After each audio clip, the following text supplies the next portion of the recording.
Arabantsika mpiray tanindrazana amin'izao herinandro vaovao zao. Isy zanam-pandarana kely indray ty aho ataoko hoe ay ve tsy fantatrao ve? Izay zany zanam-pandarana olazaiko aminareo izay misahana andrara politika fa tena hoe ay ve inona le ay ve androany ary aloha fantatrao ary ve fa ay tsy mahazo milatsaka hofidiana filohan'ny pirenena i Mikael, fantatrao ve zany? Zao ary nahazo notification avy any amin'ny Union Africaine sy ny SADC zany nga Mikael tamin'ny volana février, fa raha araky ny chartany Union Africaine article 25-4 zay no amafisin'ny protocole SADC article 11-3 de zay olona rehetra niza nanonga-panjakana, ny olona na fikambanan'olona nanonga-panjakana de tsy mahazo nilatsaka hofidiana amin'ny fifidianana manaraka. Averiko tsara, zay olona na andian'olona nanonga-panjakana de tsy mahazo milatsaka amina fifidianana manaraka. Izavy ny tafiditra ao anatin'izany, tena malaza zany de hoe Mikael Siteny Rifanisoe reo rehetrarehetra reo zany zay ambony rehetrarehetra any tsy misy mahazo milatsaka hofidiana amin'ny filoham-pirenena raha misy ny fifidianana amin'ny 2027.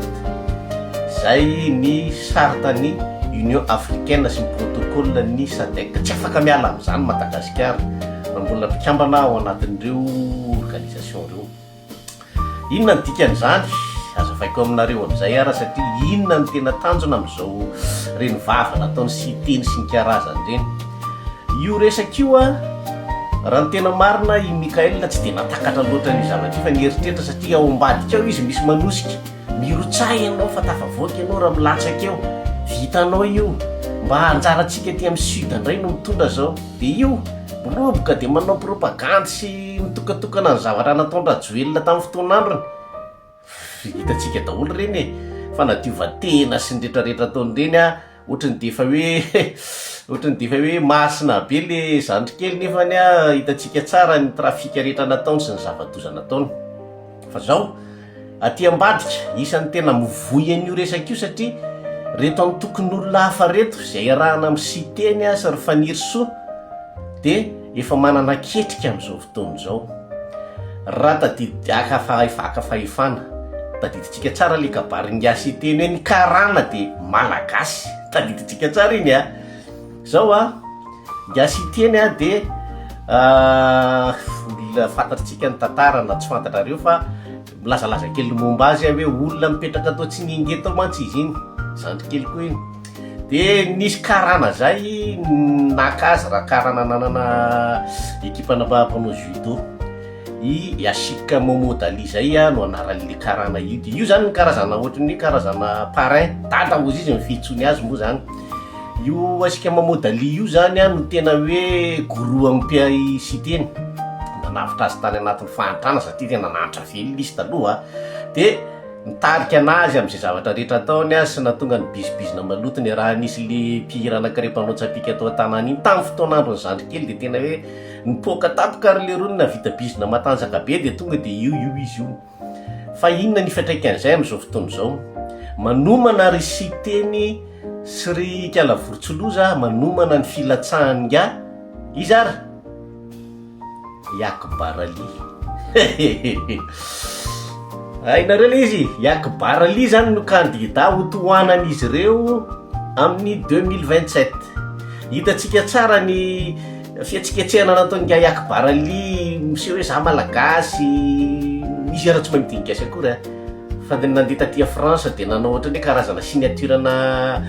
boky misoratana noho izy de manazava amin'ireo gasy kentrana sy kely saina rehetrarehetra hoe za gasy nefa izy amin'ny malagasy izy tsy mahalala ny zava-doza ataony Yakbarali ao an-tanàna. Fa de zay efa tamin'ny 2028 nefa saika 2023 nefa saika ilatsaky nga Yakbarali fa nosakanana mpandrara malagasy hoe petra tsara fa tsy mbola zakany gasy zany karana hitondra zany. De janona fa am'izao izy efa homanina ny lalana rehetra ho azy dia ilatsaky nga Akbaraly dia efa misy karana amin'izao fotoana izao hitantsika tsara reny le nitsenaina nitsenaina teny teny Ivato nentinga gasikara be molotra hoe ireo an'ny firenena moa satria niakatra teny Mont Everest zany dia nitondra sainam-pirenena malagasy sy nitondra mofogasy ireny dia efa zavatra stratégie de comment ahafahana mampiseho hoe ilatsaky nga Akbaraly fa dia efa misy fifandraisany ara-pianakaviana reo olona reo reny olona reny sy nga Akbaraly misy fifandraisana ara-pianakaviana. Ny zavatra iseho zany amin'izao fotoana izao reny fandokafana mody natao nga sy teny any Mikael reny hoe ianao dia zao ianao dia zao dia zao reny natao hoe daka tsy hita maso zany efa mamandrika ny ngary io izany satria efa fantany fa tsy afaka ilatsaky io nga io izy raha teo koa isy teny azy rehefa nirysoa efa brûlé tsy afaka isy fidy azy zany tsony dia ny safidy ny lalana hafa mihitsy izy zany amin'ny resaka mafia dia io nga Akbaraly no toanana verina amin'izay ary tamin'ilay zavatra nyzaraiko taminareo tamin'ny volana vitsivitsy tany hoe efa nomboka iseho tava amin'izay ny karana aka amin'ny Madagasikara amin'izay ho azy ray manontolo satria ho atao daholo ny fomba rehetrarehetra zay alany any nga Akbaraly io fihetsiketsehana amin'ny resaka HCC zay tena ataontsika hoe idiran'ny kala vorotsiloza io amin'izao fotoana izao dia tafiditra ao anatin'izay tetikady zay satria ny HCC dia efa hitantsika tsara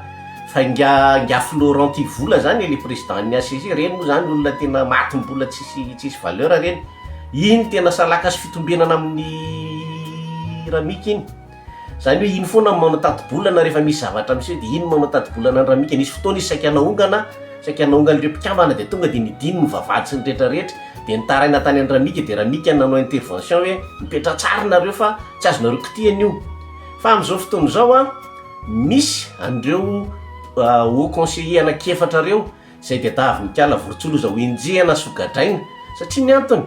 reo haut conseiller reo zany amin'izao fotoana izao manomboka tonga saina dia nanaiky an'le fametrahana fitorinana nataony nga député Radjerson Antoine satria tombona tanteraka le fitorinana nataony nga Radjerson Antoine fa ny zavatra misy amin'izao fotoana izao dia daviny ry kala vorotsiloza sy teny avadika ho en faveur an'ireny toedraraha reny ametraka ny olona ny ao anatin'ny HCC dia terena reo olona reo idémissionna terena reo olona reo démissionna misy ho conseiller anankiray zay marary mafy ramatoa io mba fantatrareo vadiny lay nogadrainy kala vorotsiloza nalefany antsefa le niaraka tamin'ny raharaha Paul Rabary nalefa any tamin'ny mora fa ny vadin'io mpikambana ny HCC io nalefany antsefa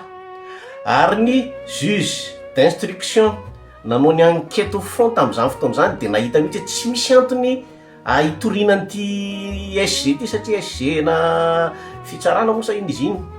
tsisy antony hitorinan'ity olona ty satria tsisy zavatra mitombony fa soratanana menamena ny kala vorotsiloza ny teny hoe alefaso antsefa avy hatrany dia ino ny vokany tsisy fitorena tsisy motif d'inculpation le rangahy io fa dia tonga dia nalefa fotsiny aina antsefa satria ny antony mba andemenan'le vadiny azonareo tsara le izy misy chantage zany ao anatiny ao hoe andemenan'le vadiny ametra-pialana ny zavatra niseho nefa ny dia zao io vadiny io ramatoa io membre ny HCC io fianakaviana io zany mpitsara daholy dia kara vorotsiloza nanana olana tamin'ny fianakaviany ray tamin'ireo ny ray amin'ireo fianakaviana membre ny HCC io dia nanana kakay dia tafiditra ao anatin'izany io valifaty rehetrarehetra io satria tena tanjon'ny kala vorotsiloza io hoe hosombaiko ty fianakaviana ray manontolo ty satria nanenjika anahy tamin'ny fotoan'androny tamin'ny raharaha maloto nataony dia izay zavatra zay no mifandraika amin'izao fotoana izana hosoloana ny mpikambana ny HCC mba ahatonga ny fandaninany nga Akbaraly dia teneniko anareo hoe ny karana zany amin'izao tsy miafina tsony tsy mipetraka tsony izy hoe mafia any ambadika any fa ny fitondrana malagasy mihitsy no alay no fihezin'izy menakavy efa hitatsika zany amin'izao fotoana izao aloha ny amin'ny alanandro Daya sy ny mba fantatrareo moa Daya ny neveu any Mikael ary niaraky ny tsilitsofina koa ay ve ny anarany dadany nga Mikaela ka mamodalia fantatrareo ve zany isan'le fanontaniana petraka zany ve ay